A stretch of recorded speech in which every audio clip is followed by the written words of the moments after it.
Hello everyone, once again welcome back to our YouTube channel. तो आज की इस क्लास में हम स्टार्ट करेंगे लेसन नंबर 3 को, जो कि आपके बाय बैक ऑफ शेयर से रिलेटेड है। तो आज की इस क्लास में हम लेसन नंबर 3 को स्टार्ट करेंगे और लेसन नंबर 3 को कंप्लीट कर लेंगे। तो क्लासेस आपके लिए काफ़ी ज़्यादा हेल्पफुल रहेगा, तो क्लासेस के एंड तक बने रहना। साथ ही से पहले हमने लेसन नंबर 1 और 2 को कवर कर लिया। अगर आपने उसको मिस कर दिया, अगर आपने नहीं देखा है तो आप प्लेलिस्ट में जाके लेसन नंबर 1 और 2 को देखना, देन उसके बाद क्लासेस नंबर 3 को देखना। इससे आपको सारे पॉइंट बिल्कुल पॉइंट टू पॉइंट क्लियर हो जाएंगे। तो स्टार्ट करते हैं आज की अपनी क्लास को, जिसमें हम पढ़ने वाले हैं बाय बैक ऑफ शेयर्स के बारे में। तो फर्स्ट ऑफ ऑल देखो, बाय बैक के बारे में काफ़ी सारे रिलेटेड पॉइंट है जो कि आपके सिलेबस के अकॉर्डिंग दिया गया है। तो सबसे पहले उन सारे कॉन्सेप्ट को समझने से पहले आपको बेसिक क्लियर होना चाहिए। बेसिक का मतलब ये है कि आपको पहले पता होना चाहिए लेसन नंबर 3 के अकॉर्डिंग कि बाय बैक होता क्या है। तो बाय बैक को अगर मैं सिंपल लैंग्वेज में आपको पहले बताऊँ तो बाय बैक का मतलब होता है, जैसे बाय का मतलब होता है किसी भी चीज़ को खरीदना, और बैक का मतलब होता है कि किसी भी चीज़ को या तो हम दोबारा से करते हैं या हम पीछे हो जाते हैं। वो बैक का काफ़ी सारे मीनिंग है ऐसे, लेकिन अगर हम इसके अकॉर्डिंग बात करें तो इसका मतलब है किसी चीज़ को पुनः खरीद लेना, मतलब उसको दोबारा से खरीद लेना। तो यहाँ पर क्या होता है, बाय बैक ऑफ शेयर्स का मतलब कि जब किसी भी कंपनी के द्वारा अपने ही शेयर को दोबारा से शेयर होल्डर से खरीद लिए जाते हैं, तो यही कहलाते हैं बाय बैक ऑफ शेयर्स।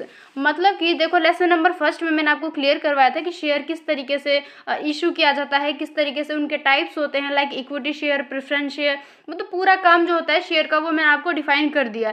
इस लेसन में हम ये देखेंगे कि उनका बाय बैक कैसे किया जाता है, कि जो कंपनी है वो जब मार्केट के अंदर अपने ही शेयर को दोबारा से खरीद लेते हैं, जब मतलब कि एक टाइम ऐसा आता है कि जब वो शेयर को शेयर होल्डर के बीच में बेचते हैं, वहाँ पर क्या है, जो कंपनी है वो अपने शेयर को शेयर होल्डर को प्रोवाइड करते हैं पैसे के तौर पर। मतलब कि जो शेयर होल्डर है वो इन्वेस्ट करते हैं और जो कंपनी है वो उनको शेयर प्रोवाइड करती है। लेकिन जब इसका अपोजिट हो जाए, जब शेयर होल्डर अपने शेयर को वापस से कंपनी को बेच दे और कंपनी उस कंडीशन में अपने ही शेयर को फिर से खरीद ले, तो ये जो सिचुएशन है यही कहलाता है बाय बैक। तो यहाँ पर भी यही दिया गया है कि जो कंपनी है, यहाँ पर इसे एक प्रोसेस के तौर पे माना जाता है जहाँ पर जो कंपनी है अपने ही शेयर को दोबारा से बैक शेयर परचेज कर लेते हैं उसको शेयर होल्डर से। यहाँ पर जो शेयर होल्डर होते हैं ये अपने ही शेयर को डायरेक्टली फिर से सेल करते हैं कंपनी के पास में। तो आपको समझ आ गया होगा इसका बेसिक पॉइंट कि है क्या। बाय बैक का मतलब यही है कि जब कंपनी अपने ही शेयर को दोबारा से खरीद लेते हैं तो वो कहलाता है हमारा बाय बैक। उसके बाद में इसके कुछ इफेक्ट होते हैं, जैसे कि अब हमने बाय बैक किया है तो कंपनी को नुकसान भी हो सकते हैं, फ़ायदे भी हो सकते हैं। इसी तरीके से जो शेयर होल्डर्स है जिनके पास में हमारी कंपनी के शेयर रहेंगे अगर, तो उनको भी काफ़ी सारे बेनिफिट भी होते हैं, कई बार लॉस भी हो जाता है। तो इनका जो एक इफेक्ट है बाय बैक का, क्या क्या इफेक्ट है, सबसे पहले देखो इफेक्ट ऑन द कंपनी, की कंपनी के ऊपर कौन कौन से इफेक्ट आते हैं। तो सबसे पहले यहाँ पर क्या होता है, शेयर होल्डिंग पैटर्न चेंजेस, कि यहाँ पर जो शेयर होल्डिंग का जो पूरा प्रोसेस चलता है, पूरा जो पैटर्न चलता है वो यहाँ पे आके चेंज हो जाता है। किस तरीके से होता है वो आगे की क्लास में हम डिस्कस करेंगे। सबसे पहले आप यहाँ पर ये देखो कि इससे क्या हो जाता है, जो पैटर्न चल रहा है वो चेंज हो जाता है। उसके बाद में improvement in the financial ratio of the company, company का जो फाइनेंशियल रेशो रहता है कि किस रेशो में शेयर को बांटा जाएगा, डिविडेंड कैसे हम देंगे, इन सभी का जो रेशो है इसमें इम्प्रूवमेंट भी हो सकता है, क्योंकि बायबैक कई बार कंपनी के लिए फ़ायदेमंद हो जाती है। इस वजह से यहाँ पर जो फाइनेंशियल रेशो है वो इम्प्रूव हो जाता है। उसके बाद में देखो effect on the share holder, कि शेयर होल्डर के ऊपर कौन कौन से इफेक्ट आ जाते हैं। तो सबसे फर्स्ट अगर हम इसके एडवांटेजेस की बात करें तो यहाँ पर उनको टैक्स बेनिफिट मिलता है, कि बायबैक ऑफ शेयर करने से उनको टैक्स में काफ़ी सारे फायदे मिलते हैं। उसके बाद में हायर शेयर प्राइस है, इसका मतलब ये है कि जो शेयर होल्डर है उनको उनके शेयर के काफ़ी ज़्यादा पैसे मिलते हैं, मतलब कि जितने में उन्होंने ख़रीदा था एक टाइम पे, अब जब वो कंपनी को वापस से बायबैक करते हैं, दोबारा से उनको बेचते हैं कंपनी के पास में, तो उनको पहले वाले राशि से ज़्यादा अमाउंट मिल जाता है अपने ही शेयर के लिए। तो इससे क्या होता है, दोनों ही पार्टीज़ को, चाहे वो कंपनी हो चाहे वो शेयर होल्डर हो, दोनों को ही बायबैक से काफ़ी ज़्यादा बेनिफिट होते हैं। कई कंडीशन में इनके नुकसान भी होते हैं, फ़ायदे भी होते हैं, डिपेंड करता है कंपनी और शेयर होल्डर के बीच में किस तरीके के वहाँ पे सिचुएशन है। तो आपको यहाँ पे जाके पहले इतना तो समझ में आ गया होगा कि बायबैक होता क्या है। अब हम चलते हैं इसका थोड़ा सा डीपली डिस्कशन की ओर कि अब हम देखेंगे आपके सिलेबस के अकॉर्डिंग किस तरीके से है, क्योंकि जो बायबैक का जो पूरा प्रोसेस है, पूरा जो कॉन्सेप्ट है, काफ़ी ज़्यादा वास्ट एरिया है। तो इतना ज़्यादा डीपली आप यहाँ पे नहीं कर सकते क्योंकि आपको अपने सिलेबस के अकॉर्डिंग चलना है। तो अब हम डिस्कस करते हैं आपके सिलेबस के अकॉर्डिंग कि बायबैक के बारे में क्या क्या कॉन्सेप्ट को आज की इस क्लास में हम कवर करने वाले हैं। तो यहाँ से स्टार्ट है आपके सिलेबस के अकॉर्डिंग, जैसे कि आपको स्क्रीन पे दिखाई दे रहा है chapter number 3 buyback of share. यहाँ पर आप सबसे पहले ये समझोगे कि चैप्टर आउटलाइन क्या है, मतलब कि जैसे कि मैंने बायबैक का आपको कॉन्सेप्ट बताया कि बायबैक का मीनिंग क्या होता है। तो अब हम क्या डिस्कस करेंगे कि आपके सिलेबस के अकॉर्डिंग बायबैक से रिलेटेड कौन कौन से कॉन्सेप्ट है जिसको हम आज की इस क्लास में कवर करेंगे। जैसे कि सबसे पहले हम पढ़ेंगे बायबैक का कॉन्सेप्ट, जो कि मैंने आपको बता दिया है, लेकिन थोड़ा सा और डीपली डिस्कस करेंगे। उसके बाद में हम पढ़ेंगे सोर्सेज ऑफ बायबैक, कि बायबैक के सोर्सेज, इसके स्रोत कौन कौन से हैं। देन उसके बाद है legal provision of buyback, methods of buyback और बायबैक ऑफ शेयर की जनरल एंट्रीज किस तरीके से की जाती है, इसका रिकॉर्डिंग किस तरीके से किया जाता है। तो आज की इस क्लास में इन सारे कॉन्सेप्ट को हम 1 बाय 1 कवर करेंगे। तो क्लासेस के एंड तक जरूर बने रहना, और क्लासेस के एंड में जाके अगर आपको क्लासेस सही लगे, आपको सारे कॉन्सेप्ट क्लियर हो जाए, तो वीडियो को लाइक कर देना। और साथ ही अगर आप चैनल पर फर्स्ट टाइम विजिट कर रहे हो तो सब्सक्राइब भी जरूर कर लेना, क्योंकि इस चैनल के थ्रू आपको 1 बाय 1 सारे सब्जेक्ट के क्लासेस प्रोवाइड होने वाले हैं। तो क्लासेस आपके लिए काफ़ी ज़्यादा हेल्पफुल है, तो इसको शेयर भी जरूर कर देना, साथ ही साथ आप भी सब्सक्राइब जरूर कर लेना। अब तो समझ जाओगे, तो यहाँ पर कुछ दिए गए हैं जिसको आप रीड कर सकते हो। तो सबसे पहले हमारा है कॉन्सेप्ट ऑफ बायबैक। तो पहले मैंने आपको मीनिंग बता दिया कि बायबैक होता क्या है। अब देख लेते हैं इसके बारे में थोड़ा सा डीपली। तो सबसे पहले यही है कि बायबैक का मतलब यही होता है कंपनी के द्वारा अपने ही शेयर को रीपरचेज कर लेना, कि कंपनी जब अपने ही शेयर को दोबारा से खरीद लेंगे, that is called buyback of share. ऐसा कंपनी तभी करती है जब उनके पास में एक सफिशेंट कैश रिसोर्सेज अवेलेबल रहते हैं, अदरवाइज नहीं हो सकता, क्योंकि जब वो परचेज करेंगे तो उनको जो शेयर होल्डर है उनको पेमेंट करना पड़ेगा। मतलब कि जब शेयर को खरीदेंगे शेयर होल्डर से, तो शेयर होल्डर को उनको पे करना पड़ेगा, क्योंकि खरीदने के लिए तो पहले हमें पेमेंट करना पड़ता है, देन उसके बाद ही हम किसी भी चीज़ को खरीद सकते हैं। तो सेम वैसे ही जब कंपनी अपने ही शेयर को खरीदेंगे तो पहले उनको शेयर होल्डर को पेमेंट करना पड़ेगा। इस वजह से ये जो एक बायबैक का जो एक प्रोसेस ये तभी हो सकता है जब कंपनी के पास में एक सही मात्रा में कैश का रिसोर्सेज अवेलेबल होना चाहिए। तो यहाँ पर एक मार्केट से कंपनी अपने ही शेयर को खरीदते हैं, चाहे वो काफ़ी तरह के टाइप्स होते हैं, कि इनके काफ़ी सारे मेथड्स रहते हैं जिनको आज की इस क्लास में हम डिस्कस करेंगे आगे जाके। तो पहले आपको इसके कॉन्सेप्ट को समझना है कि बायबैक है क्या। तो आपको पहले ये तो कंप्लीट क्लियर हो गया होगा कि बायबैक है क्या। इसके बारे में डीपली भी डिस्कस करने वाले हैं, लेकिन यहाँ तक आपको बस इसका मीनिंग क्लियर होना चाहिए कि बायबैक है क्या।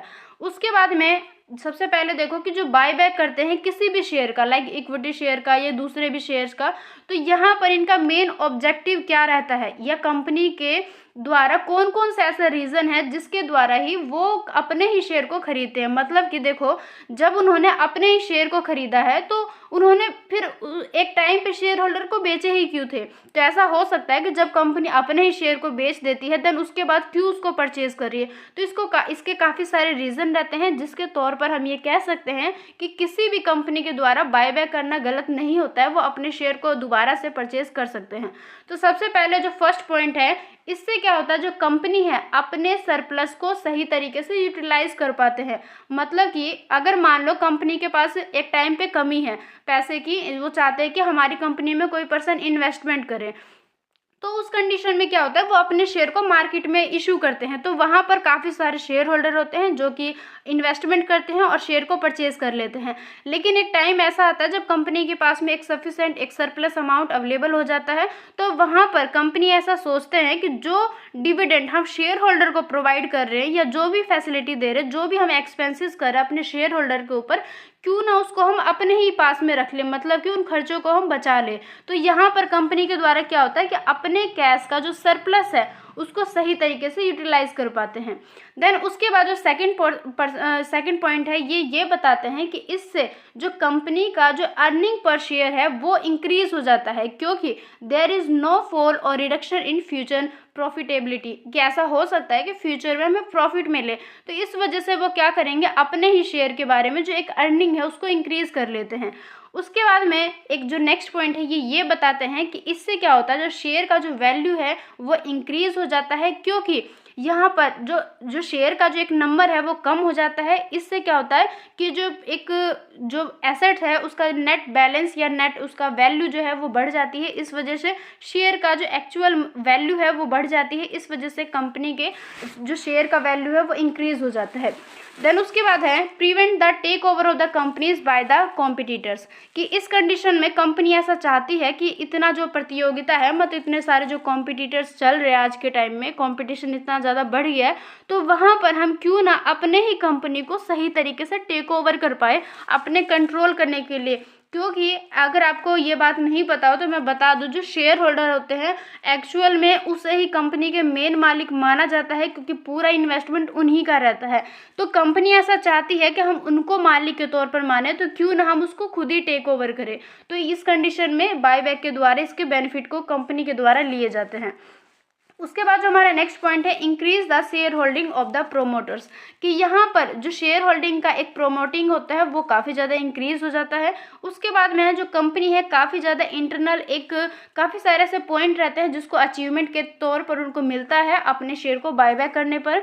और उसके बाद जो नेक्स्ट पॉइंट है, इससे क्या होता है जो एक प्रिवेंट द डाउनवर्ड ट्रेंड और fall in the value of share, कि अगर इन फ्यूचर या प्रेजेंट के ही टाइम पे अगर हमारे शेयर के वैल्यू डूबने वाले हैं, फॉल होने वाली है, उसमें कमी होने वाली है, तो वो पहले ही उसको बचा लेते हैं। जैसे कि अगर मैं आपको एग्जांपल के तौर पर बताऊं, तो मान लो किसी कंपनी के द्वारा ऐसा अज्यूम किया जाता है कि इन फ्यूचर या अगले मंथ या कुछ टाइम बाद हमारे शेयर की जो वैल्यू है वो कम होने वाली है, मतलब मार्केट में हमारे शेयर डूबने वाले हैं। तो कंपनी क्या करती है, अपना रेपुटेशन बचाने के लिए, साथ ही साथ नुकसान से बचने के लिए ऐसा करती है कि वो अपने शेयर को सोचते हैं कि हम परचेज कर लेते हैं, बाय बैक कर लेते हैं, हमारे शेयर की जो वैल्यू है वो डूबेगी नहीं, इन फ्यूचर हमारी जो गुडविल है वो बिल्कुल सही तरीके से मेंटेन रहेंगे। तो ये सारे पॉइंट है, सारे रीज़न है जिसके तौर पर किसी भी कंपनी के द्वारा अपने ही शेयर का बाय बैक किया जाता है। तो यहाँ तक आपको सारे पॉइंट क्लियर हो गया होगा। अगर नहीं हुआ होगा, कहीं पे भी कोई कन्फ्यूज़न है तो आप मुझे कमेंट करके पूछ सकते हो। तो उसके बाद जो हम नेक्स्ट कॉन्सेप्ट को क्लियर करने वाले हैं दैट इज़ एडवांटेजेस। एडवांटेजेस का मतलब होता है कौन कौन से ऐसे फ़ायदे हैं या लाभ है जिसके तौर पर बायबैक को किया जाता है। तो सबसे पहले हम इसके फ़ायदे को वन बाय वन डिस्कस करेंगे कि कौन कौन से ऐसे बेनिफिट है जो कि कंपनी को मिलते हैं बायबैक के द्वारा। तो सबसे पहले जो फर्स्ट पॉइंट है, इससे क्या होता है जो हमारा सरप्लस है उसका यूटिलाइज हो पाता है सही तरीके से। मतलब कि अगर हमारे पास एक्सेस मनी है, मान लो किसी भी कंपनी के पास में सरप्लस अमाउंट है या एक्सेस मनी है, या कह सकते हैं कि उनके पास में उस टाइम पे सही कैपिटल है, तो वो अपने इस रुपये का, इस मनी का सही तरीके से यूटिलाइज कर पाते हैं बायबैक के द्वारा। उसके बाद में उनका जो आरओसी है इसको इम्प्रूवमेंट मिलती है, मतलब कि जो इसका जो पूरा नाम है रिटर्न ऑन कैपिटल, कि हमें अपने कैपिटल पे कितनी ज़्यादा रिटर्न मिल रही है, इसमें काफ़ी ज़्यादा इम्प्रूवमेंट मिलती है। देन उसके बाद में है कि अगर कोई भी डिससेटिस्फाइड है या कोई भी ऐसा कंडीशन है तो वहाँ पर बायबैक के द्वारा उन्हें सेटलमेंट किया जा सकता है। और उसके बाद जो नेक्स्ट है कि इससे क्या होता है जो बायबैक करते हैं तो यहाँ पर कंपनी के पास में ये फ़ायदा मिल जाता है या वो इनेबल्स हो पाते हैं अपने ही शेयर को, जो रिटायर होने वाले जो एम्प्लॉय है उनसे अपने ही शेयर को परचेज कर पाते हैं। तो ये इस कंडीशन में इनेबल हो जाते हैं।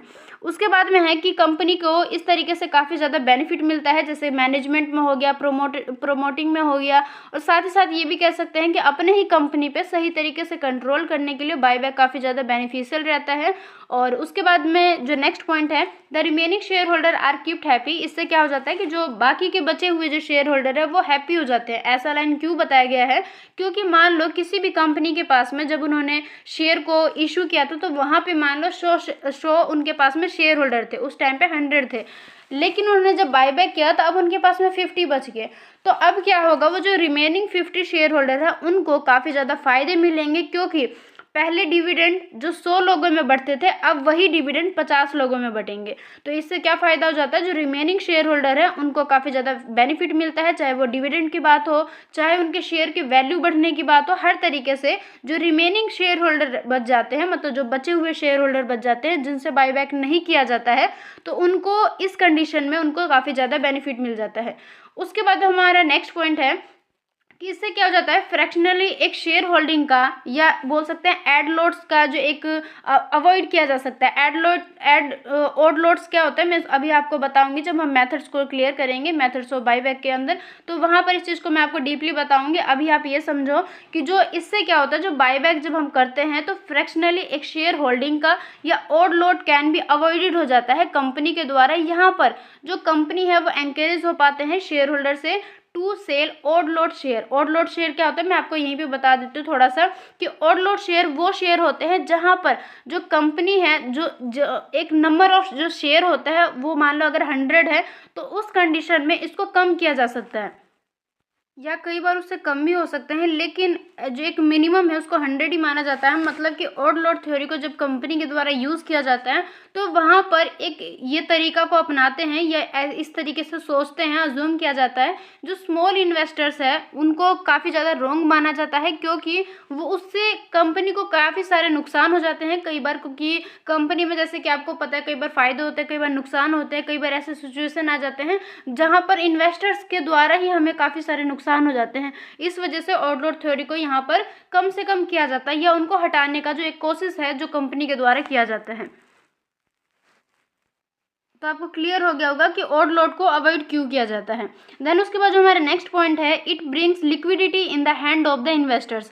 इससे क्या होता है, जो एक कंपनी का जो एक लिक्विडिटी है वो इन्वेस्टर्स के हाथ में चले जाते हैं। तो इससे क्या हो जाता है कि काफ़ी सारे प्रॉब्लम हो सकते हैं। इस वजह से जो कंपनी है बायबैक कर लेती है, इनको ये फ़ायदा मिल जाता है कि अब कंपनी का जो एक लिक्विडिटी का एक जो कंट्रोलिंग है वो कंपनी के पास में आ जाते हैं। उसके बाद में जो नेक्स्ट पॉइंट है, it rationalises the capital structure of the company. इससे कंपनी का जो एक पूरा कैपिटल का जो एक स्ट्रक्चर बनी हुई है उसको रेशनलाइजेस करने में इनको बेनिफिट मिल जाता है। तो ये सारे एडवांटेजेस थे, आपको क्लियर हो गया होगा कि कंपनी को कौन कौन से फायदे होते हैं जिसके तौर पर वो किसी भी शेयर का बायबैक करना चाहते हैं। उसके बाद में है डेंजर एसोसिएटेड विद बायबैक। अब जैसा हमने इसके फ़ायदे देख लिए, अब कुछ ना कुछ तो इनके नुकसान भी होंगे, क्योंकि हर एक चीज़ का अगर कुछ फ़ायदे हैं तो कुछ उनके नुकसान भी रहते हैं। ये डिपेंड करता है कि फ़ायदे कितने नुकसान कितने, बट एडवांटेजेस और डिसएडवांटेजेस दोनों चीज़ हर चीज़ में हर कंडीशन में वहाँ पे रहते ही है। तो सेम इसी तरीके से बायबैक के कौन कौन से ऐसे डेंजर पॉइंट है या बोल सकते हैं कौन से ऐसे हानि है या डिसएडवांटेजेस है। तो सबसे पहले है, it will provide an ample opportunity for inside trading.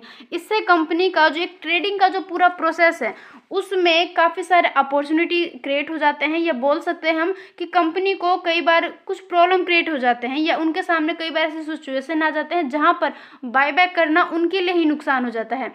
उसके बाद है, बायबैक में lead to artificial manipulation of stock prices.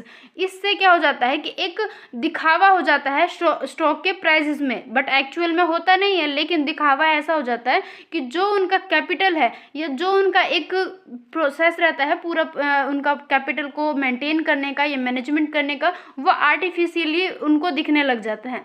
उसके बाद है, the position of the minority share holder is weakened as buyback enables the management to their control over the company.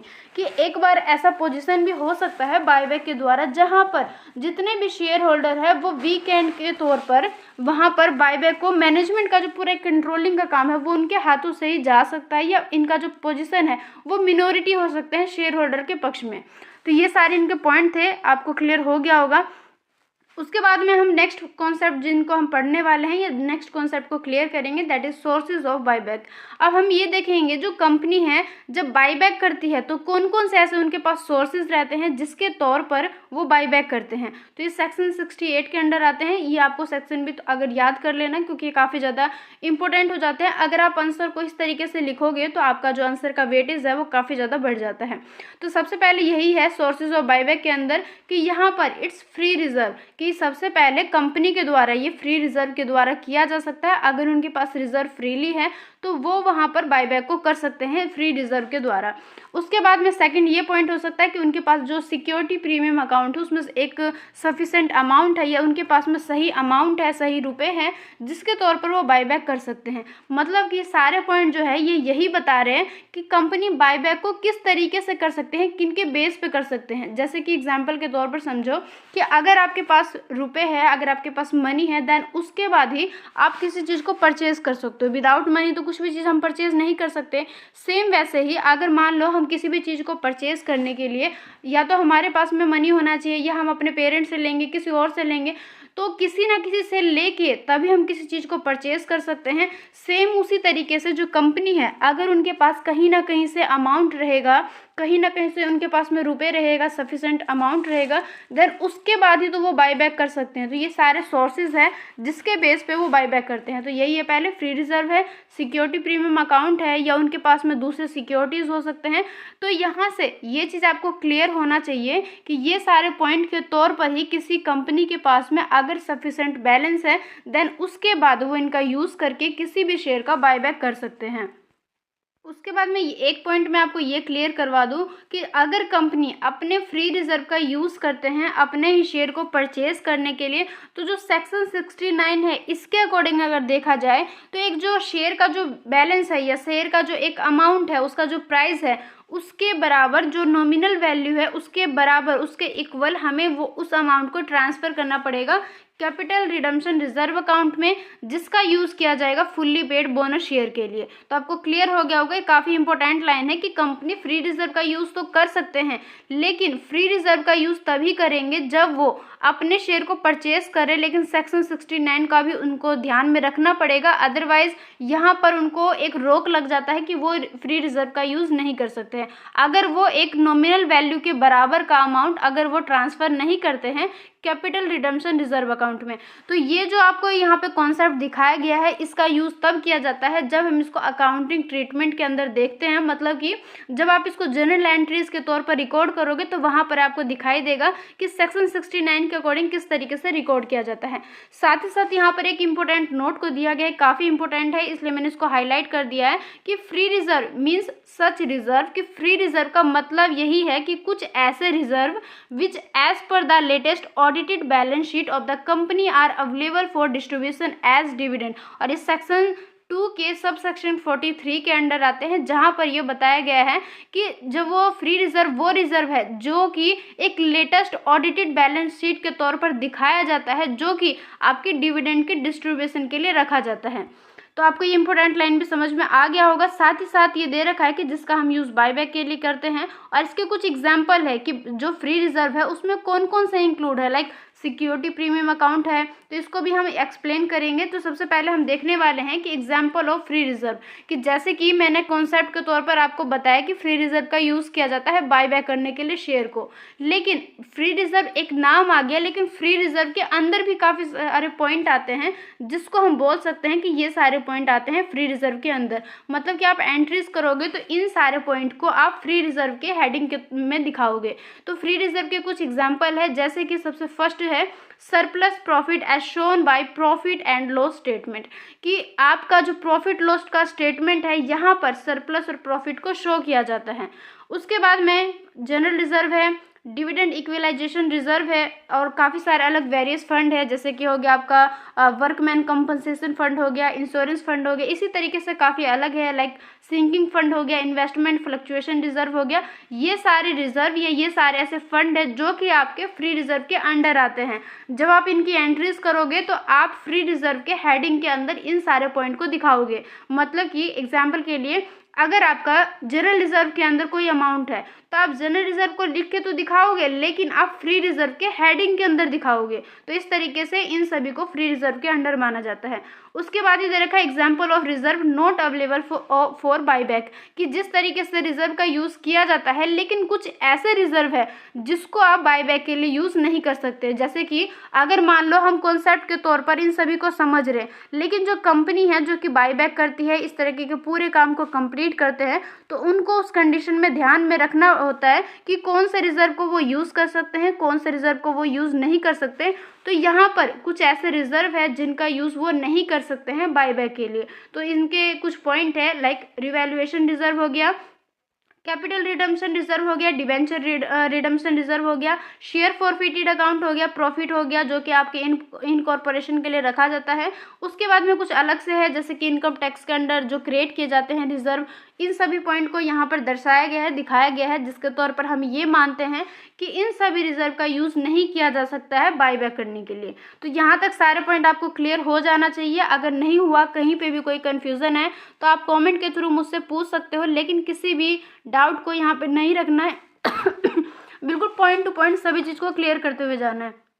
And sorry for that. Discuss करते हैं अपने next concept को, that is legal provision of buyback. अब हम देखने वाले हैं कि जो बाईबैक का जो प्रोविजन किया जाता है उसको लीगली किस तरीके से हम मानते हैं या किस तरीके से उसको लीगली प्रोवाइड करते हैं, या इस तरीके से हम कह सकते हैं कि बाईबैक का लीगल प्रोविज़न कैसे किया जाता है। तो सबसे पहले आपको देखना पड़ेगा सेक्शन 68 के सब सेक्शन 2 के अंदर कि ये जो सेक्शन है हमें ये प्रोवाइड करते हैं कि ए company must fulfill the following condition before it can purchase its own share other specified securities, कि अगर कोई भी कंपनी अपने शेयर का बायबैक कर रहे, अपने शेयर को खुद से खरीद रहे, तो उन्हें क्या करना पड़ेगा, इन सारे कंडीशन को कंप्लीट करना पड़ेगा। मतलब कि ये सारे रूल है जिनको उनको फॉलो करना पड़ेगा, देन उसके बाद ही वो बायबैक कर सकते हैं। क्योंकि देखो कंपनी के तौर पर अगर बात करें तो काफ़ी सारे रूल रेगुलेशन आते हैं जिनको कंपनी को फॉलो करना पड़ता है, अदरवाइज उनके पे चार्जेस लग सकता है काफ़ी सारे।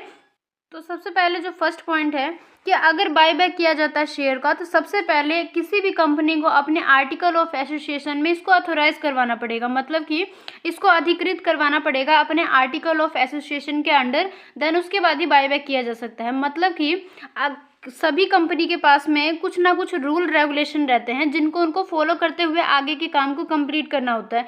तो यहाँ पर भी एक रूल है जहाँ पर कंपनी के पास में ये रूल है कि अगर वो बायबैक करना चाहते हैं तो सबसे पहले उनको क्या करना पड़ेगा, आर्टिकल ऑफ एसोसिएशन के अंडर बायबैक को अथोराइज करवाना पड़ेगा। उनको यह अधिकार लेना पड़ेगा कि इन फ्यूचर या किसी भी टाइम पे हम बायबैक कर सकते हैं। तो सबसे पहले इनको अधिकृत करवाना पड़ेगा, देन उसके बाद में उनको अपने जनरल मीटिंग में इस चीज़ को डिस्कस करना पड़ेगा। साथ ही साथ जितने भी उनके पार्टनर हैं उन सभी के साथ में डिस्कस करके एक डिसीजन लेना पड़ेगा और कंपनी के द्वारा इसको ऑथोराइज करना पड़ेगा कि कंपनी जब चाहे अपने शेयर को बायबैक कर सकते हैं। तो जनरल मीटिंग में इस चीज़ को फिक्स करना है, इसको ऑथोराइज करवाना है। और उसके बाद जो नेक्स्ट पॉइंट है, जितने भी मटेरियल है, ये जितने भी ऐसे पॉइंट है उन सभी को उनको कंप्लीट डिस्क्लोजर करना है।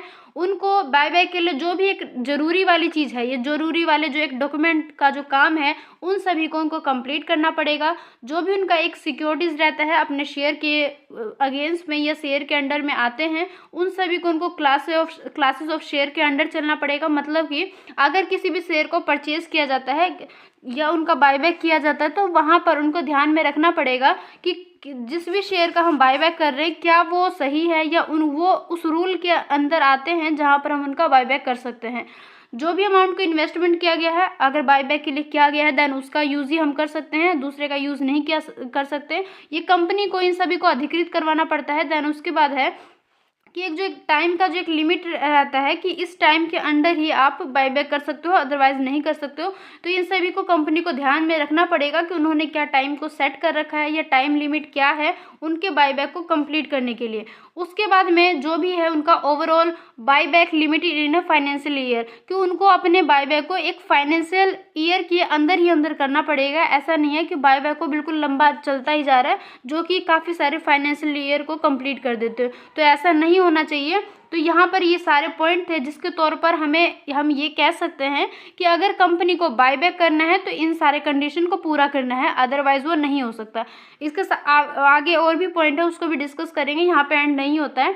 यहाँ पर एक इम्पोर्टेंट लाइन दिया गया जिसको मैंने हाईलाइट करके रखा है ताकि आपको ये ज़्यादा क्लियर हो जाए। मतलब कि अगर कोई भी कंपनी बायबैक करते हैं तो बायबैक करने का जो एक अमाउंट रहता है उसका जो 25% है वो उनके पेड अप कैपिटल और फ्री रिजर्व के यूज़ के द्वारा किया जा सकता है। इसका मतलब ये है कि जो 25% है टोटल पेड अप कैपिटल का और फ्री रिजर्व का किसी भी कंपनी के द्वारा, तो उनका यूज़ वो बायबैक के लिए कर सकते हैं, लेकिन वो अमाउंट जो है 25% से ज़्यादा का नहीं होना चाहिए। देन उसके बाद जो हमारा नेक्स्ट पॉइंट है, इसके बाद में एक नोट भी यहाँ पे भी दे रखा है कि debts equity ratio should not be more than 2:1, कि अगर वो बायबैक करते हैं तो उनका जो डेटर्स है या जो उनका इक्विटी है उनका जो रेशियो है वो 2:1 के नहीं होना चाहिए। मतलब कि इनका जो रेशियो है इससे अलग होना चाहिए। उसके बाद जो नेक्स्ट कंडीशन है फुल्ली पेड अप है, कि इसका मतलब ये है कि अगर कंपनी अपने ही शेयर का बायबैक करना चाहती है तो वो शेयर जिनका वो बायबैक करना चाहती हैं वो फुल्ली पेड अप होना चाहिए। उनका ऐसा आधा अधूरा नहीं होना चाहिए कि वो अपने शेयर को कब आधे अमाउंट को एक टाइम पे पेमेंट करे, फिर आधे को किसी और टाइम पे पेमेंट करे। तो ऐसा नहीं होना चाहिए, उनका जो शेयर है वो उसी टाइम पे फुल्ली पेड अप होना चाहिए। उसके बाद जो नेक्स्ट पॉइंट बताया गया कि बायबैक ऑफ शेयर किया जा सकता है, किसी सिक्योरिटी प्रीमियम में से भी किया जा सकता है, किसी रिजर्व में से भी किया जा सकता है, लेकिन जहाँ से भी वो उस चीज़ को यूज़ कर रहे हैं वो उनके सेबी के अंडर आना चाहिए। और सेबी का पूरा नाम है security and exchange board of India. तो इसके बिहाफ पर या इसके रेगुलेशन के अंडर ही उनको सारे प्रीमियम को या सारे सिक्योरिटी प्रीमियम को जितने भी रिजर्व है इसके अंदर, अगर वो इस रेगुलेशन के अंदर आते हैं तभी आप इनको यूज़ कर सकते हो, अदरवाइज वो नहीं यूज़ किए जा सकते हैं। उसके बाद जो हमारा नेक्स्ट पॉइंट है, the buyback in respect of any company not listed on any recognised stock exchange must be in accordance with the rules as may be pre subscribe. इसका मतलब ये है कि अगर कोई कंपनी बायबैक करते हैं अपने ही शेयर का, और मान लो वो उनका जो शेयर है, ये जो कंपनी है वो लिस्टेड नहीं किया गया है किसी भी स्टॉक एक्सचेंज के अंडर, तो वहाँ पर कंपनी उस चीज़ रूल को अपने अकॉर्डिंग ले के चल सकते हैं जो कि उन्होंने प्री सब्सक्राइब कर रखे। तो ये सारे पॉइंट थे। उसके साथ में यहाँ पर भी एक इम्पोर्टेंट लाइन बीच में आ जाता है, जैसे कि रूल नंबर जो 17 है कंपनी का, मतलब कि कंपनी रूल 2014 के अंडर जो रूल नंबर 17 है वो बायबैक के तौर पर या जो एक स्पेसिफाइड सिक्योरिटीज़ है वहाँ पर ये कुछ रूल को अपने अंडर लेके आते हैं। मतलब कि अगर आप कंपनी रूल 2014 के रूल नंबर 17 को पढ़ोगे तो वहाँ पर आपको शेयर और डिबेंचर से रिलेटेड बायबैक के तौर पर काफ़ी सारी इन्फॉर्मेशन मिल जाएंगे।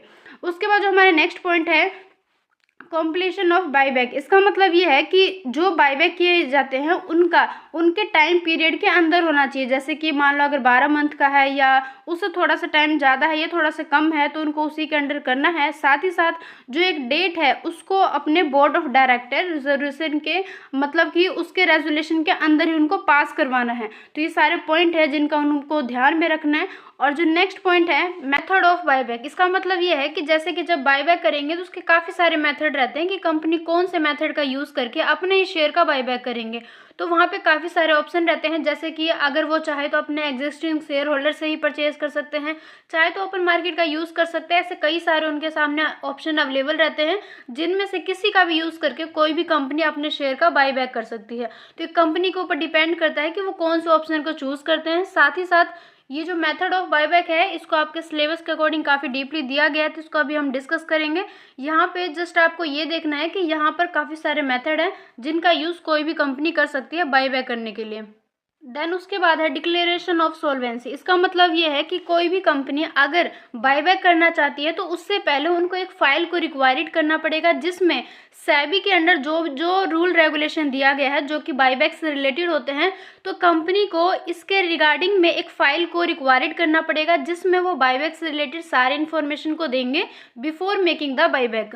उसके बाद जो नेक्स्ट है कि physical destruction of security boat back. इसका मतलब ये है कि कई बार कंपनी का जो ऑब्जेक्टिव है ये हो सकता है कि कंपनी जो बायबैक करेंगे उसको बायबैक करके अपने ही शेयर को ख़त्म कर देंगे, एक तरीके से उसको डिस्ट्रॉय कर देंगे। तो यहाँ पे ये कंपनी के ऊपर डिपेंड करता है कि उनका मेन ऑब्जेक्टिव क्या है बायबैक के लिए। तो अगर कंपनी चाहे तो इनको इन डेज का ध्यान में रखना है कि अगर कंपनी का मेन उद्देश्य यही है कि अपने शेयर का फिजिकली डिस्ट्रॉय करना, तो वहाँ पर इनको डेज का ध्यान में रखना है कि 7 डेज है या इससे आगे पीछे कौन से डेज है। तो इन सभी का उनको ध्यान में रखना पड़ता है क्योंकि ये सारे रूल रेगुलेशन है जो कि किसी भी कंपनी को फॉलो करना होता है। उसके बाद है फाइलिंग ऑफ रिटर्न्स। इसका मतलब ये है कि जब कंपनी का बायबैक कंप्लीट हो जाता है देन उसके बाद में भी कंपनी को एक फाइल को शेयर बनाना पड़ेगा या उसके अंदर सारी इन्फॉर्मेशन को देना पड़ेगा जो कि आपके रिलेटेड रहेगा बायबैक से। और साथ ही साथ ये इसका जो डेट है मतलब ये 30 डेज के अंदर ही अंदर करना है। जैसे कि मान लो आज बायबैक कंप्लीट हो गया तो आज के डेट से लेके आगे के जो 30 दिन रहेंगे उनके अंदर ही अंदर उनको एक फाइल को रिक्वायर्ड करना पड़ेगा रजिस्ट्रार के अंदर ही अंदर और सेबी के जो रूल रेगुलेशन है उसके अकॉर्डिंग फाइल में सब कुछ जो भी इंफॉर्मेशन है जो कि रिक्वायर्ड रहता है उस टाइम पे उन सभी को वहाँ पे दिखाना पड़ेगा। उसके बाद है maintenance of register of buyback. इसका मतलब ये है कि जैसे कि मैंने आपको बताया अभी भी कि कंपनी को बायबैक जब करते हैं तो वहाँ पर उनको काफ़ी सारे फाइल को रिक्वायर्ड करना होता है। तो सेम यही इसका मतलब यही है कि जो ये जितने भी फाइल बनाएंगे, जितने भी रजिस्टर बनाएंगे, तो बायबैक के साथ ही साथ जो इनका डेज एक टाइम पीरियड सेट रहता है उसके अकॉर्डिंग ही उनको अपने सारे रजिस्टर को मेंटेन करना पड़ेगा। मेंटेन करने का मतलब ये है कि उनको कंप्लीट करना पड़ेगा। ऐसा नहीं है कि बायबैक का पूरा प्रोसेस कंप्लीट हो गया और उनका जो फाइल अभी तक पेंडिंग में ही चल रहा है, तो इस तरीके से नहीं होना चाहिए, क्योंकि कंपनी को बहुत ही ध्यान रखना होता है इन सभी चीज़ों का। तो कंपनी को क्या करना पड़ेगा, अपने सारे रजिस्टर को मेंटेन करके रखना पड़ेगा। साथ ही साथ अगर मान लो जो इसका डेट अगर आगे बढ़ जाता है या कोई भी शेयर कैंसिलेशन हो जाता है या किसी भी तरीके से हम डिस्ट्रॉय करते हैं शेयर को, डिबेंचर को, सिक्योरिटी को, तो इस तरीके से उनको सभी जितने भी रिक्वायर्ड फाइल है, रजिस्टर है, उन सभी को मेंटेन करके कंप्लीट करना पड़ेगा जो कि हमारे बायबैक से रिलेटेड होते हैं। उसके बाद है no further issue of same kind of securities. इसका मतलब ये है कि जब कंपनी बायबैक करते हैं अपने ही शेयर का, तो जैसे कि जिस शेयर का उन्होंने बायबैक किया है तो कंपनी के ऊपर एक रूल लागू हो जाता है कि कंपनी 6 महीने तक अब उस तरीके के शेयर को इशू नहीं कर सकते। ऐसा समझ के चलो कि मान लो किसी शेयर को कंपनी ने किसी टाइम पे इशू किया था, इक्विटी शेयर का, प्रेफरेंस शेयर का, किसी का भी। अब कंपनी कुछ टाइम बाद सोचती है कि हम उसको बायबैक कर ले, और बायबैक करके या तो डिस्ट्रॉय कर दे या तो हम उसको अपने पास ही रख ले। तो इस कंडीशन में एक प्रॉब्लम ये आता है कि मान लो अगर इक्विटी शेयर का उन्होंने बायबैक कर लिया था, या इक्विटी शेयर के अंदर भी काफ़ी सारे टाइप्स होते हैं, प्रेफरेंस के अंदर भी काफ़ी सारे टाइप होते हैं, तो ये डिपेंड करता है कि कंपनी किस टाइप के शेयर का बायबैक कर रही है। जिस टाइप का शेयर का बायबैक कर रही है उस टाइप के शेयर को वो कुछ टाइम तक इशू नहीं कर सकते। क्यों नहीं कर सकते? क्योंकि अभी अभी तो उन्होंने बायबैक किया, अपने ही शेयर को वापस से खरीदा है, तो उसी टाइप के शेयर को वो फिर से कैसे इशू कर सकते हैं। तो कंपनी को इस बात का ध्यान में रखना है कि जिस शेयर को उन्होंने बायबैक किया था उस टाइप के किसी भी शेयर को एक लिमिटेड टाइम तक उनको इशू नहीं कर सकते। तो इसके लिए अगर हम नॉर्मली बात करें तो इसके लिए 6 मंथ दिया गया है, लेकिन ये जो टाइम है ये आगे पीछे भी हो सकता है, मतलब कि कम भी हो सकते हैं और ज़्यादा भी हो सकते हैं। लेकिन इसके रिलेटेड में अगर हम बात करें तो कुछ ऐसे शेयर है जिसके ऊपर ये रूल अप्लाई नहीं होते हैं। जैसे मैंने अभी आपको बताया कि कुछ शेयर ऐसे हैं जिनको अगर कंपनी बायबैक करती है तो एक 6 मंथ तक उसको दोबारा से इशू नहीं कर सकते हैं। लेकिन कुछ ऐसे भी शेयर है जिनको कर सकते हैं, मतलब कि 6 महीने के पहले भी उसको बायबैक भी कर सकते हैं और कुछ टाइम के बाद भी उसको दोबारा से इशू भी कर सकते हैं। तो कौन कौन से ऐसे शेयर हैं, जैसे कि बायबैक ऑफ बोनस शेयर हो गया, हमारा कन्वर्जन ऑफ वारंट हो गया, स्टॉक ऑप्शन स्कीम हो गया, स्वीट इक्विटी हो गया, कन्वर्जन ऑफ प्रेफरेंस शेयर और डिबेंचर इनटू इक्विटी शेयर। तो इस टाइप के ये जो ABC हमने देखा है, यहाँ पर A पार्ट, यहाँ पे B और C, अगर इस टाइप के कोई भी शेयर है तो इनको बायबैक करके 6 महीने से पहले इसको इशू भी कर सकते हैं। तो आई थिंक आपको समझ में आ गया होगा इस पॉइंट के थ्रू क्या बताना चाह रही थी मैं।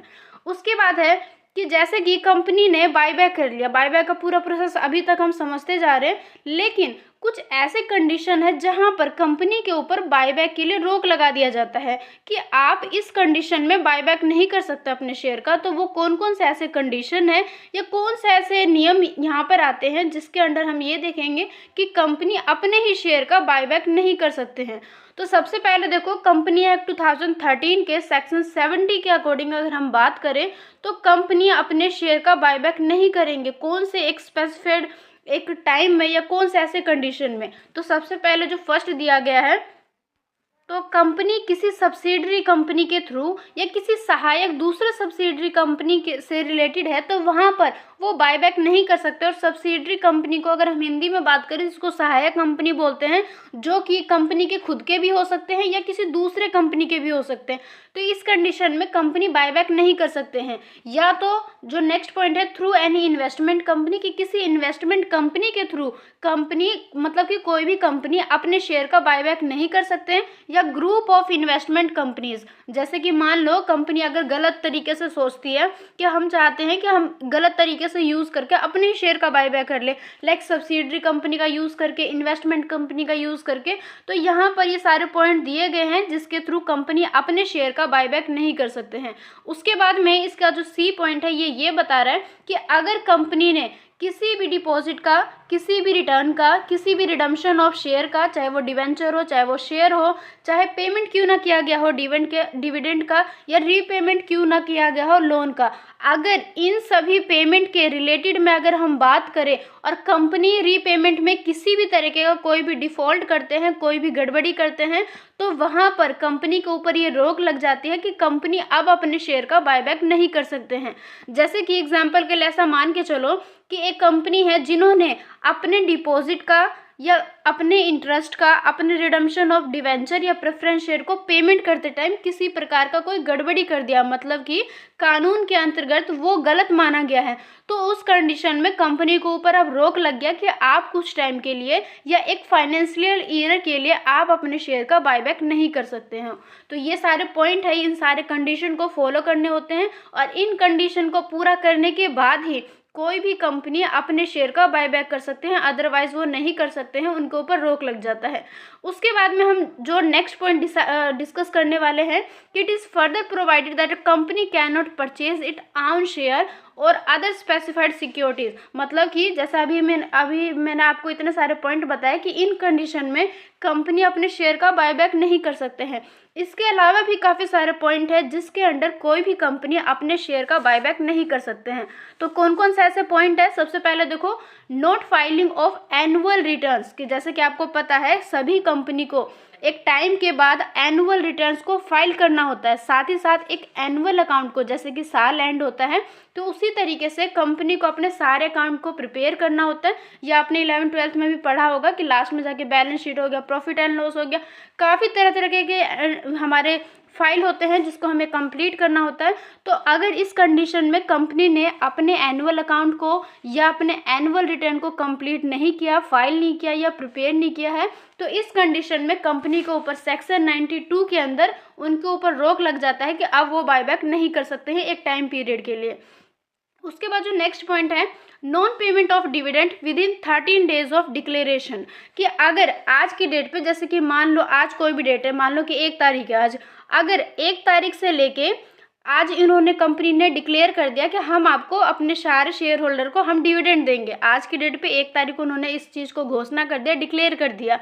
अगर 1 तारीख से लेके आज के 1 तारीख के, आज के मतलब 1 डेट से लेके अगर नेक्स्ट मंथ के 1 डेट तक अगर उन्होंने डिविडेंड को पे नहीं किया, तो वहाँ पर भी उनके ऊपर रोक लग जाता है कि अब आप एक टाइम पीरियड के लिए अपने शेयर का बायबैक नहीं कर सकते, जो कि सेक्शन 123 के अंदर उनको रोक लग जाता है। मतलब समझ गए हो आप कि अगर 1 महीने के अंदर, जैसे जिस डेट को वो डिक्लेयर करेंगे कि अब हम डिविडेंड को पे करेंगे, और जिस दिन उन्होंने घोषणा किया, इस चीज़ को डिक्लेयर किया, अनाउंस किया, अगर उसके 1 महीने के अंदर ही अंदर अगर वो पेमेंट नहीं करते हैं डिविडेंड का, तो उनके ऊपर ही रोक लग जाएगा अपने शेयर को बायबैक करने का। उसके बाद जो हमारा नेक्स्ट पॉइंट है, फेलर टू डिस्ट्रीब्यूट डिविडेंड, ये भी सेम वही है कि डिविडेंड को अगर पे करने में किसी भी तरीके से फेल हो जाते हैं, तो सेक्शन 127 के अंदर वहाँ पर उनके ऊपर ये रोक लग जाता है कि अब वो अपने शेयर का परचेज नहीं कर सकते हैं।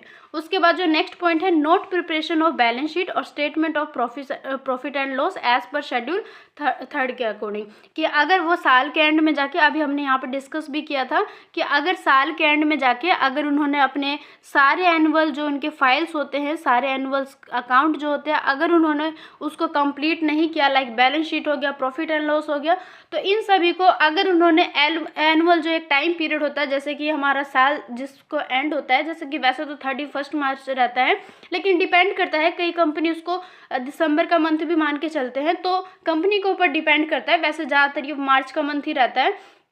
तो यहाँ तक भी अगर उन्होंने अपने सारे फाइल को कंप्लीट नहीं किया, तो उनके ऊपर ये रोक लग जाता है कि अब आप कुछ टाइम पीरियड के लिए अपने शेयर का परचेज नहीं कर सकते हो।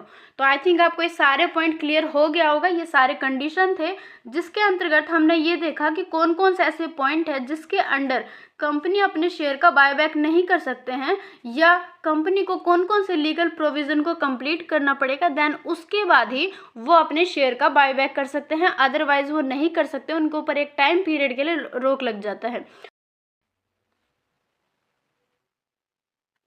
तो ये सारे पॉइंट आपको समझ में आ गया होगा। देन उसके बाद जो हमारा नेक्स्ट कॉन्सेप्ट है मेथड ऑफ बायबैक। अब हम ये देखेंगे कि कंपनी बायबैक करते टाइम पे कौन कौन से तरीके का यूज़ कर सकते हैं। कंपनी के सामने काफ़ी सारे ऑप्शन अवेलेबल रहते हैं कि कौन से मेथड का यूज़ करके वो अपने ही शेयर का बायबैक करेंगे। जैसे कि सबसे फर्स्ट मेथड है उनके पास में टेंडर मेथड, जिसमें कंपनी अपने एग्जिस्टिंग शेयर होल्डर से ही जो शेयर है उसको परचेज कर लेते हैं। सेकंड ऑप्शन रहता है ओपन मार्केट का, जिसके अंदर उनको दो ऑप्शन मिलता है, चाहे तो वो स्टॉक एक्सचेंज का यूज़ करके अपने शेयर को बायबैक कर सकते हैं, चाहे वो बुक बिल्डिंग प्रोसेस का भी यूज़ कर सकते हैं। इस तरीके से कंपनी के सामने काफ़ी सारे ऑप्शन अवेलेबल रहते हैं मेथड ऑफ बायबैक के लिए। तो कंपनी के ऊपर डिपेंड करता है कि कंपनी कौन से तरीके का यूज़ कर सकते हैं या कंपनी के लिए कौन सा जो मेथड है वो उनके अकॉर्डिंग सुटेबल है। तो कंपनी के ऊपर डिपेंड करता है कंपनी कौन से मेथड का यूज़ करेंगे। तो आपके सिलेबस के अकॉर्डिंग ये 2-3 मेथड दे रखा है जिसको हम डिस्कस करेंगे। तो ये जो मेथड ऑफ बायबैक है इसको कंपनी एक्ट 2013 के अंदर देखते हैं, जिसको हम हिंदी में धारा बोलते हैं, सेक्शन 68 के सब सेक्शन 5 के अंदर डिफाइन किया गया है। तो सबसे पहले जो फर्स्ट मेथड है बायबैक थ्रू टेंडर ऑफर। सबसे पहले हम ये देखेंगे कि टेंडर ऑफर का यूज़ किस तरीके से किया जाता है। तो अंडर दिस मेथड कोई भी जो कंपनी है सबसे पहले अपने शेयर का प्राइस को फिक्स कर देते हैं, साथ ही साथ वो नंबर ऑफ शेयर को भी फिक्स कर देते हैं कि हम अपने शेयर होल्डर से कितने शेयर को कितने रुपए पे कितने प्राइस पे परचेज करेंगे। और सबसे इम्पोर्टेंट लाइन जो है इस मेथड का ये है कि अगर नंबर ऑफ शेयर जितना ऑफर किया गया है वो अगर ज़्यादा हो जाए मार्केट में अवेलेबल नंबर ऑफ शेयर से, तो उस कंडीशन में कंपनी पोर्शन मेथड का यूज़ करते हैं, जिसको हम रेशो भी बोलते हैं। वहाँ पर कंपनी डिसाइड करती है कि हम अपने शेयर होल्डर से कितने रेशो में कितने पोर्शन में परचेज करें। तो यहाँ पे अनुपातिक रेशो का यूज़ किया जाता है। जैसे कि एग्जाम्पल के लिए मान लो कि कोई भी कंपनी है, अगर वो चाहते हैं कि हम अपने 10,000 शेयर को बायबैक करेंगे, लेकिन मार्केट में उस टाइम पे उनके पास में अवेलेबल रहता है 15,000, तो 5,000 जो शेयर है वो ज़्यादा हो गए हैं। मतलब कंपनी को खरीदना तो है 10,000 शेयर, लेकिन उनके सामने है 15,000 शेयर। तो ये जो 5,000 जो शेयर एक्स्ट्रा हो गए, तो कंपनी यहाँ पर क्या करेंगे, ऐसा नहीं करेंगे कि वो एक किसी शेयर होल्डर को मना कर देंगे कि हम आपसे नहीं खरीदेंगे। तो ऐसा कंपनी नहीं करते हैं। कंपनी क्या करेगी उस टाइम पे पोर्शन मेथड का यूज़ करेंगे। वहाँ पर रेशो में सारे शेयर होल्डर से अपने शेयर को बायबैक करेंगे। रेशो को किस तरीके से डिसाइड किया जाएगा ये कंपनी के ऊपर डिपेंड करता है कि वो कौन से रेशो को यहाँ पे फॉलो करेंगे। लेकिन यहाँ पे जो तरीका होता है ये यही होता है कि अगर कंपनी के पास में नंबर ऑफ शेयर ज़्यादा हो जाते हैं तो कंपनी वहाँ पे पोर्शन मेथड रेशो मेथड का यूज़ करके अपने शेयर का बायबैक करते हैं। तो ये हमारा फर्स्ट मेथड था। देन उसके बाद में जो हमारा नेक्स्ट है ओपन मार्केट परचेज का, इसके अंदर दो ऑप्शन है, या तो वो स्टॉक एक्सचेंज का यूज़ कर सकते हैं और जो सेकंड है वो बुक बिल्डिंग प्रोसेस को यूज़ कर सकते हैं। तो सबसे पहले हम ये देखते हैं स्टॉक एक्सचेंज का किस तरीके से यूज़ किया जाता है। तो अंडर दिस मेथड कंपनी क्या करेंगे, जितने शेयर का भी उनको बायबैक करना है उसको स्टॉक एक्सचेंज पे उस चीज़ को पहले वहाँ पे प्री डिटरमाइन कर देंगे। मतलब कि सारे चीज़ों को पहले से ही निर्धारित कर लेंगे, लाइक प्राइस हो गया, नंबर ऑफ शेयर हो गया, इन सभी चीज़ों को सेबी के गाइडलाइन के अकॉर्डिंग सारी चीज़ों को फिक्स करके स्टॉक एक्सचेंज का यूज़ करके वहाँ पर सारी चीज़ों को इन्फॉर्मेशन को प्रोवाइड कर देंगे। देन उसके बाद जो भी शेयर होल्डर इसमें इंटरेस्टेड है वो अपने शेयर को बायबैक करवा सकते हैं। सारा जो प्रोसेस है बिल्कुल इलेक्ट्रॉनिक चलता है, मतलब कि ऑनलाइन तरीके से चलता है। आप ऑनलाइन ही सारी चीज़ों को देख सकते हो, इन्फॉर्मेशन को पढ़ सकते हो, और आपके लिए जो भी अवेलेबल रहेगा, जो भी आपको सही लगे, आप वहाँ पे जाकर अपने शेयर को कंपनी को बेच सकते हो। और अगर कंपनी की बात करें तो कंपनी ऑनलाइन प्लेटफॉर्म का यूज़ करके इलेक्ट्रॉनिक रूप से ही जो भी शेयर होल्डर इसके लिए इच्छित है, जिनका मन है, इंटरेस्टेड है, उनसे अपने शेयर को बायबैक कर सकते हैं। तो ये पूरा तरीका रहता है जहाँ पर स्टॉक एक्सचेंज का यूज़ किया जाता है। सारी चीज़ों को पहले से प्री डिटरमाइन कर दिया जाता है, क्योंकि कोई भी जो ऑनलाइन प्लेटफॉर्म है वहाँ पर सारी इन्फॉर्मेशन पहले से ही रहते हैं। ऐसा नहीं है कि एट ए टाइम सारी इन्फॉर्मेशन को प्रोवाइड किया जाएगा। इस वजह से सारी चीज़ों को यहाँ पर प्री डिटरमाइन कर लिया जाता है सेबी के गाइडलाइन के अकॉर्डिंग। उसके बाद जो हमारे नेक्स्ट तरीका है बुक बिल्डिंग प्रोसेस। अगर आपने लास्ट क्लास देखा होगा तो उसमें हमने पढ़ा था कि बुक बिल्डिंग प्रोसेस क्या है, बुक बिल्डिंग प्रोसेस का यूज़ कब करते हैं कंपनी, और किस तरीके से शेयर का परचेज किया जाता है। तो अगर आपने नहीं देखा तो आप लास्ट क्लास को देखना, आपको क्लियर हो जाएगा कि बायबैक शेयर होता क्या है। यहाँ पर हम देखेंगे कि बुक बिल्डिंग का यूज़ बायबैक के लिए किस तरीके से किया जाता है।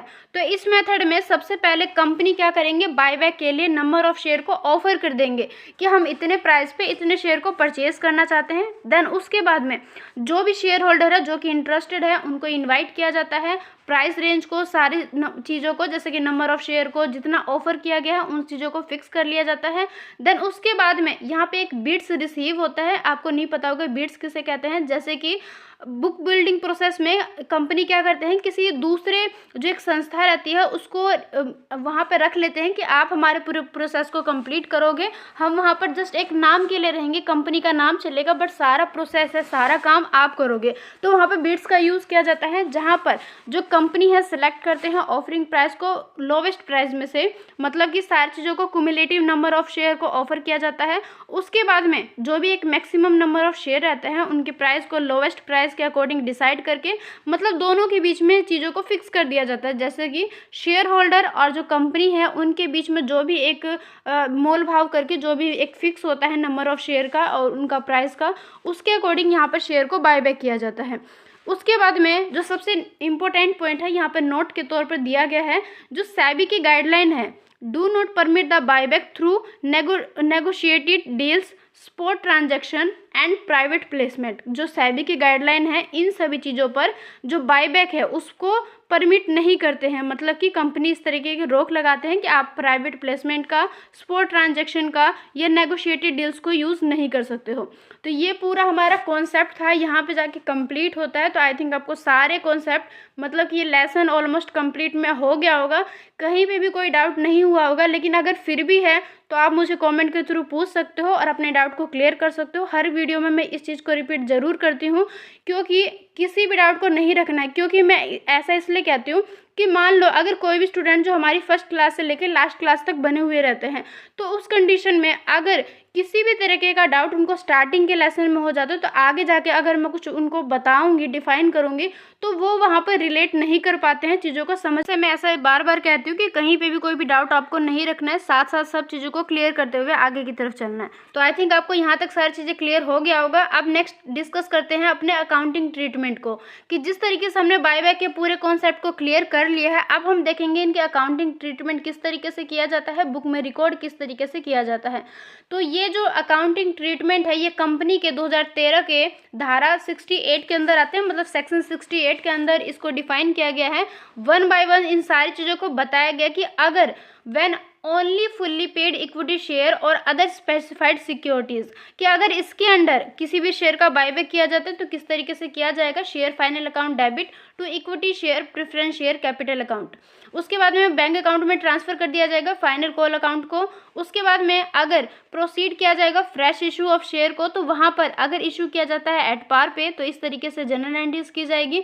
अगर प्रीमियम पे किया जाएगा तो इस तरीके से एंट्रीज को कंप्लीट किया जाएगा। देखो एंट्रीज जो होते हुए इसमें कोई भी चेंजेस नहीं आता है, तो आप ये मत सोचना कि मैम बिल्कुल बस यही कह रही है, ये आ जाएगा ये आ जाएगा। ये मैं ऐसा इसलिए कह रही हूँ क्योंकि यहाँ पर हम किसी भी चीज़ को चेंज नहीं कर सकते। मैं आपको इसको दूसरे तरीके से नहीं कह सकती कि यहाँ पे बैंक अकाउंट की जगह शेयर अकाउंट आ जाएगा या शेयर अकाउंट की जगह बैंक अकाउंट आ जाएगा, तो इस तरीके से नहीं होता है। जो अकाउंटिंग ट्रीटमेंट होते हैं वो बिल्कुल जस्ट उसी वे में आते हैं जिस वे में इनको डिफाइन किया जाता है, जिस तरीके से बताया जाता है। तो यहाँ पर ये सारी चीज़ें फिक्स रहती हैं एक तरीके से। अगर आपने समझ के किया तो आपको ध्यान में रखना है, या कह सकते हैं इसको लर्न क्यों ना करना पड़े, लेकिन इन सभी चीज़ों को हमें ध्यान में रखना होता है कि अगर हम पार पे करेंगे, एट पार पे करेंगे तब किस तरीके से एंट्रीज को कंप्लीट किया जाएगा, अगर प्रीमियम पे करेंगे तो किस तरीके से किया जाएगा। तो यहाँ पर कोई भी चीज़ चेंज नहीं होता है, इस वजह से इन सारी एंट्रीज को आपको भी ध्यान में रखना पड़ेगा।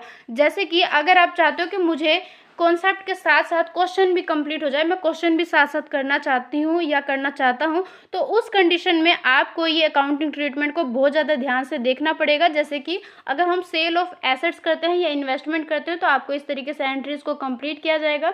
जैसे कि बैंक अकाउंट डेबिट, यहाँ पे आ जाएगा सेल प्रोसीड, जितने में आपका सेल हुआ है। Profit and loss account debit, मतलब कि जितना आपको या तो लॉस हो जाए या तो प्रॉफिट हो जाए, दोनों हो सकता है कि अगर किसी भी चीज़ को, चाहे एसेट्स हो चाहे इन्वेस्टमेंट हो, कोई भी चीज़ हो, अगर हम उसको बेचते हैं या तो हमें प्रॉफिट होगा या तो हमें लॉस होगा, दोनों में से कुछ तो होगा ही। तो वहाँ पर जितने में हमने सेल किया है वो अमाउंट तो यहाँ पर आ जाएगा।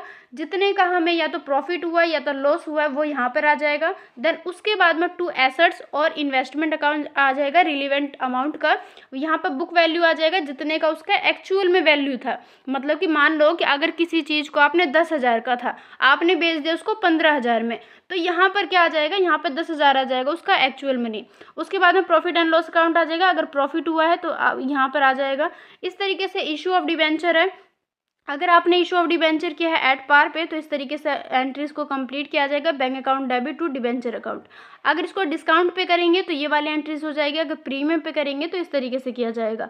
तो ये सारा पूरा कॉन्सेप्ट है। उसके बाद है buy back from free reserve and security premium. कि अगर जैसे कि हमने कॉन्सेप्ट में समझा था कि बाय बैक को अगर फ्री रिजर्व में से किया जाए या सिक्योरिटी प्रीमियम अमाउंट का यूज़ करके किया जाए, तो वहाँ पर कॉन्सेप्ट के तौर पर तो हमने समझ लिया कि ये कब किया जाता है, किस तरीके से किया जाता है। लेकिन अगर हम इसको रिकॉर्डिंग की बात करें कि किस तरीके से रिकॉर्ड किया जाएगा, तो आपके सामने स्क्रीन पे दिखाई दे रहा है कि अगर रिजर्व में से या सिक्योरिटी प्रीमियम में से अगर यूज़ किया जाएगा तो इस तरीके से एंट्रीज को कंप्लीट करके और पूरे प्रोसेस को कंप्लीट किया जाएगा। जैसे कि आपको मैं याद दिलवा दूं कि जब हमने डिस्कस किया था कॉन्सेप्ट को, तो मैंने आपको कहा था कि वहाँ पे फाइल को कंप्लीट किया जाता है। मतलब कि रजिस्टर, जितने भी रजिस्टर रहते हैं उनको कंप्लीट करना होता है, मेंटेन करना होता है। तो यहाँ पर इस लाइन का मतलब यही है, मेंटेन करने का मतलब यही है कि अगर कंपनी इनसे सारे चीज़ों को यूज़ करते हैं तो वहाँ पर कंपनी को इन सारे रिकॉर्डिंग को कंप्लीट करना पड़ेगा। देन उसके बाद ही किसी भी फाइल को कंप्लीट माना जाता है और किसी भी काम को हम बोल सकते हैं कि अब जाके हमारा जो बाय बैक है वो कंप्लीट हो गया। तो कॉन्सेप्चुअली तौर पर हमने उसको समझ लिया। देन उसके बाद में रिकॉर्डिंग इस तरीके से किया जाएगा। उसके बाद जो हमारा नेक्स्ट है recording the amount payable on buyback. अब जो बायबैक है उस पर आप अमाउंट को भी तो पे करोगे, देन उसके बाद ही बायबैक कर सकते हैं कोई भी कंपनी। तो जो अमाउंट को पे किया जाएगा, जैसे कि अगर हमने बायबैक किया है एट पार पे तो ये इस तरीके से एंट्रीज किया जाएगा। अगर प्रीमियम पे किया है तो इस तरीके से किया जाएगा, और अगर डिस्काउंट पे किया है तो इस एंट्रीज को कंप्लीट करके पूरे प्रोसेस को कंप्लीट किया जाएगा। उसके बाद में हमारा नेक्स्ट है for opening separate bank account namely buyback bank account. कि अगर बायबैक बैंक अकाउंट के तौर पर आप एक नए बैंक अकाउंट को ओपन करते हो और साथ ही साथ उन दोनों को सेपरेट करवाते हो, तो यहाँ पर इस तरीके से एंट्रीज किया जाएगा।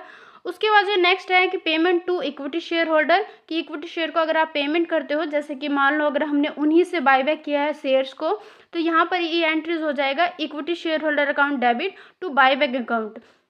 उसके बाद में एडजस्टमेंट किया जाएगा प्रीमियम पेबल का, तो ये वाला जो एंट्रीज है ये कंप्लीट किया जाएगा। बायबैक किया जाएगा एक्सपेंसेस का। अगर हमने जैसे बायबैक के टाइम पे कोई भी एक्सपेंसेस हुआ है, लाइक जैसे अगर हमने बुक बिल्डिंग प्रोसेस का यूज़ किया है या टेंडर मेथड का यूज़ किया है या ऑनलाइन प्लेटफॉर्म जैसे इलेक्ट्रॉनिक तौर पर किया है, तो जितने भी ऐसे बायबैक के तौर पर खर्चे आते हैं बीच में पूरे प्रोसेस को कंप्लीट करने में, तो उनको जब पेमेंट किया जाएगा तो buyback expenses account debit to bank account आ जाएगा। जैसे कि आपको याद होगा कि अगर हम किसी भी चीज़ को पेमेंट करते हैं तो हमारा जो बैंक अकाउंट है ये क्रेडिट में चला जाता है, और जिस भी चीज़ को हम पेमेंट करते हैं वो आपके डेबिट में चला जाता है। उसके बाद है एडजस्टमेंट ऑफ, बाद में जाकर हम इसको एडजस्ट करते हैं, तो यहाँ पर आ जाएगा profit and loss account debit to buy back expense account credit. तो इस तरीके से आपका लेसन यहाँ पे जाके कंप्लीट होता है। यहाँ से आपके क्वेश्चन स्टार्ट हो गए। तो अगर आपने सारे लेसन को सही तरीके से समझा होगा, बिल्कुल कॉन्सेप्ट के तौर पर भी, और इन एंट्रीज को भी ध्यान से देखा होगा, तो अब आप इन क्वेश्चन को इजीली कर सकते हो। साथ ही साथ वीडियो थोड़ा सा लेंथी हो गया, इस वजह से मैं आज की इस क्लास में डिस्कस नहीं कर रही, अदरवाइज मैं इसको भी डिस्कस करवा देती। तो आप एक काम करना, इस क्वेश्चन को करके देखना। अगर आपको कहीं पे भी कोई प्रॉब्लम होता है, जैसे कि कोई भी अमाउंट को लेके, किसी भी एंट्रीज को लेके, तो आप मुझे पूछ सकते हो कमेंट के थ्रू, और मैं आपको डिफाइन करके बता दूंगी कमेंट के सेक्शन में। तो आपको आज की इस क्लास कैसी लगी ज़रूर बताना। साथ ही साथ वीडियो को लाइक करना ना भूलें, क्योंकि क्लासेस के एंड में जाके आपको पता चल ही जाता है कि आपको क्लासेस कैसे लगे होंगे, कि अगर आपके लिए क्लासेस हेल्पफुल हुआ है या आपके लिए क्लासेस इतना ज़्यादा हेल्पफुल नहीं था। तो क्लास के लास्ट में जाके आपको इतना तो पता चल ही जाता है। तो अगर आपको सही लगे तो क्लासेस को लाइक ज़रूर कर देना, साथ ही सब्सक्राइब भी ज़रूर कर लेना और शेयर भी ज़रूर कर देना। मिलते हैं अपने नेक्स्ट वीडियो में, नेक्स्ट क्लास में, जिसमें हम डिस्कस करेंगे अपने नेक्स्ट लेसन को। तो आज की इस क्लास में बस इतना ही। अगर क्लासेस सही लगे तो कमेंट सेक्शन में ज़रूर बताना कि आपको आज की इस क्लास कैसी लगी। साथ ही साथ इसको लाइक करना, सब्सक्राइब करना, शेयर करना ना भूलें। मिलते हैं अपने नेक्स्ट वीडियो में, तब तक के लिए bye, take care and thank you so much.